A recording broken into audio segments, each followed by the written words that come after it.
Let's start. Today we will see how to implement the web view in Kotlin Android. Let's see the project structure. At the app level build.gradle file, write this plugin. Here we have the main activity.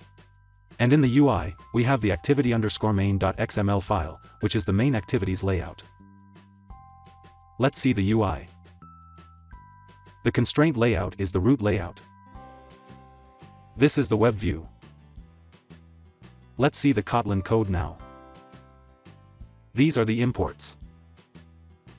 This is the main activity. In the onCreate function, we call the setUpWebView function.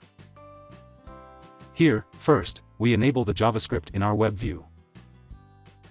Then we create a web view client so that we can have more control over the process. In the onPageStarted function, we show a progress dialog.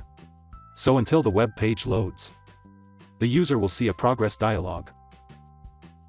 When the page is visible, the onPageCommitVisible function gets called. Here we stop the progress dialog. Then we set up some attributes to the web view like zoom controls, responsive behavior, etc. And finally, we load an URL in the web view. Suppose we navigate a website inside our web view. We navigate from one web page to another. And then if we press the back button on the Android device, the full web view closes. But in the regular app flow, when the user presses the back button, the web view should remove the current web page and should navigate back to the previous web page. This is how we handle the web view back navigation. Let's run the app.